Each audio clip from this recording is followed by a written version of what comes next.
compañeros, se estarán preguntando ¿por qué estoy vestida así? Bueno, pues porque mi vestuario de griega está relacionada con el tema que les voy a presentar, que es la épica y su tradición en la literatura. Para lo cual me voy a basar en un texto que es La Poética de Aristóteles y la Épica Colonial de María José Rodilla, que está en este libro. Y también les voy a presentar algunas citas del propio Aristóteles en su Poética. Bien, empecemos. En resumen, la Poética de Aristóteles es una obra preceptiva sobre el arte, más específicamente sobre dos géneros literarios, la tragedia y la épica, que trata sobre sus definiciones, sus clasificaciones y sus ejemplos para decirles a los poetas qué es lo que tienen que hacer para que su obra poética sea considerada bella. Bueno, aunque la poética fue muy famosa en su tiempo, perdió algo de popularidad después de la muerte de Aristóteles, y el concepto de poética como disciplina autónoma resurgió en Occidente hasta el año 1150 con el Tratado de Divisione Philosophiae de Domingo Gundisalvo. Y posteriormente, Hernán Núñez en 1499 la utilizó para comentar El laberinto de Fortuna, o también llamado Las 300. A partir de 1580, con la publicación de El arte poética en romance castellano de Miguel Sánchez de Lima, en España comenzaron a producirse más poéticas.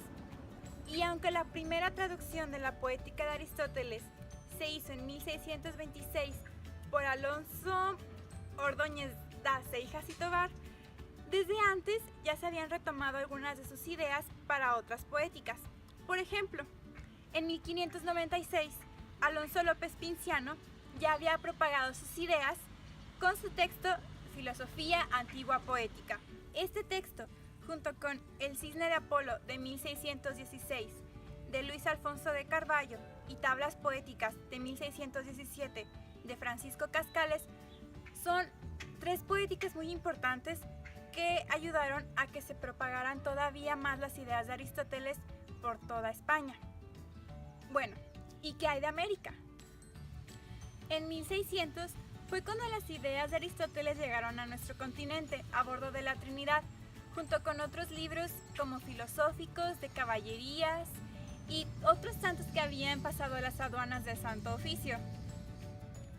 La importante divulgación de la poética por parte de los tratadistas italianos y españoles, quienes además la reformularon para crear una nueva poética, junto con la publicación de la primera parte de la Araucana en 1569, provocaron que el género épico se colocara como la forma literaria más elevada, incluso por encima de la tragedia, durante los siglos XVI y XVII, no solo en Italia y en España, sino también en América.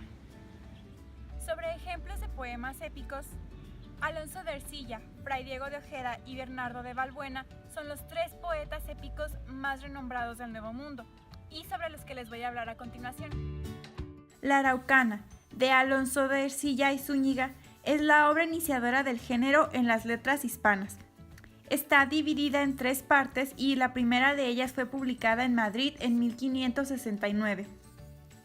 Se ha discutido mucho sobre si esta obra acató o no las reglas de la epopeya, ya que Ercilla, al ser espontáneo al escribir sobre el campo de batalla, no desarrollar su material ni sus héroes, y además el realismo que suponía narrar hechos tan cercanos en el tiempo y de los que fue testigo y autor, se separaría de Aristóteles, quien distinguía entre la tarea del historiador, que debe narrar los hechos como acaecieron verdaderamente, y la del poeta, cuya misión es contarlos de manera verosímil. No obstante, su poema demuestra la dedicación y elaboración consciente de un escritor de su tiempo, conocedor de las discusiones sobre la naturaleza y las leyes de la epopeya. Respetaba, por ejemplo, la división de principio, medio y fin, es decir, narración, exordio y conclusión, no solo en las partes, sino también en los cantos. Contiene, además, diversos episodios, como reglamentaba Aristóteles, ya que no solo se enfoca en las guerras de Chile, sino que también incluye otras batallas y temas, especialmente en su segunda parte, publicada en 1578, en el que habla de la guerra, la batalla de San Quintín, de Lepanto y también de Venus y del amor. La perspectiva aristotélica proponía la intervención de lo maravilloso e inexplicable, pero presentado de manera razonable para que la acción fuera verosímil en lugar de verídica. Así, a través de los sueños, el poeta contempla batallas y llega a la cueva del mago Fitón, engendro de maravillas donde se pueden ver las hazañas de hombres sobresalientes y unas puertas de cedro con 1000 sabrosas historias entalladas, para pasar finalmente a un aposento con un mapamundi en el que están ya las noticias de los descubrimientos. La segunda obra sobre la que les voy a hablar es La Cristiada, escrita por Fray Diego de Ojeda en Lima y publicada en Sevilla en casa de Diego Pérez en 1611. Es probablemente el poema religioso más importante del género. De los preceptos horacianos, Fray Diego de Ojeda retoma el tema del delectare, es decir, deleitar. Y cito: o aprovechar quieren o deleitar los poetas, o a un tiempo decir cosas gratas y a la vida adecuadas, cualquier cosa prescribieres, sé breve, a fin de que tus dichos perciban ánimos dóciles y retengan fieles.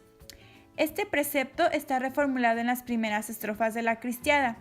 Cito: que, los oídos halagando, asombre al rudo y sabio, y el cristiano gusto halle provecho en un deleite justo. Fray Diego de Ojeda también inicia su obra, aquí voy a usar un término latino, in media res, en lugar de otro término ab novo. Es decir, empieza su obra en la mitad del asunto y no desde el inicio, como debía empezarlo todo historiador. Ojeda empieza su poema en la Última Cena, se remonta a las proezas de los seres del Antiguo Testamento y vaticina algunos milagros futuros de Cristo. De Aristóteles, Ojeda toma la lección para su poema de la reproducción por imitación de hombres esforzados o buenos en acción, ya que los poetas más respetables representan imitativamente las acciones bellas y las de los bellos. Para Ojeda, el asunto más digno de ser tratado en un poema es, como lo dice en su prólogo, la vida de Cristo, Señor nuestro, escrita en verso por el sujeto de merecedora altísima veneración. Otro aspecto que toma de Aristóteles es la máquina sobrenatural o lo maravilloso. En lo admirable e inexplicable, nos dice Aristóteles, se halla el deleite.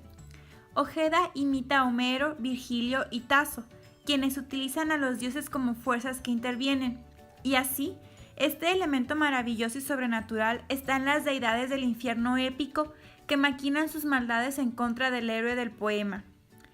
Hay ángeles, visiones del cielo y del infierno, conciliábulos de demonios formados por dioses paganos como Apis, Júpiter, Apolo, Saturno y Diana, y también por deidades de las religiones azteca e inca. Por último, El Bernardo, publicado en 1624 y escrito por Bernardo de Valbuena, es una obra en cuyo prólogo aparece explícitamente la poética de Aristóteles.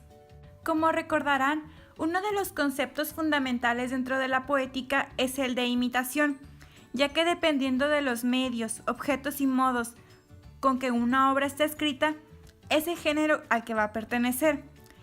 Bueno, pero ¿qué significaba el concepto de imitación en los siglos XVI y XVII? Hacia 1530, Giulio Camillo del Minio escribió un tratado, De la Imitazione, en el que planteaba que muchos escritores, por temor al plagio o la falta de originalidad, olvidaban que la obra no solo se debía al presente o al futuro, sino también al pasado, del cual se enriquecía. Valbuena tiene sus propias fuentes, toma a Homero de los clásicos y a Boiardo de los recientes. Sus personajes también están basados en modelos clásicos y en modelos un poco más recientes, como Orlando.